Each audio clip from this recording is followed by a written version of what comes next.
дирӯз се рақобати даври 11-уми чемпионати Тоҷикистон миёни дастаҳои Лигаи Олӣ баргузор гардиданд, ки тими футболи Регар Тадас дар майдони худ клуби марказии варзиши Артишро истиқбол гирифт. Меҳмонон дар дақиқаи шашуми рақобат ба задани гол даст ёфтанд. Тӯбро вориди тури дарвозаи Регар Тадас Нодирбек Иброҳимов намуд.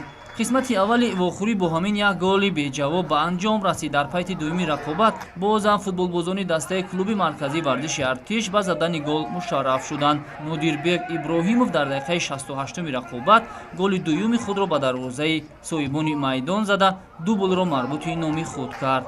Дар дақиқаи 77-уми рақобат аз ҳайати дастаи Регар Тадас Нозим Бобоҷонов ба задани як гол даст ёфт. голи севюми артишиҳоро Билол Сулаймонов ба самар расонид.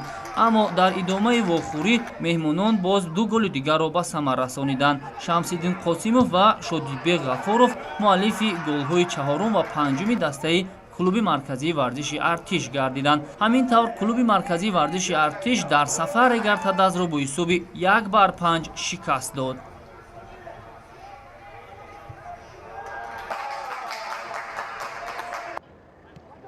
дар бозии дигари ҳамин давр тими футболи пешсафи чемпионат дастаи Истиқлол дар майдони худ Файзкандро меҳмондорӣ кард. Дар дақиқаи 24-уми рақобат футболбози ҷавони соҳибони майдон Муҳаммадҷон Раҳимов ба задани гол даст ёфту ҳисоби дидор кушода шуд.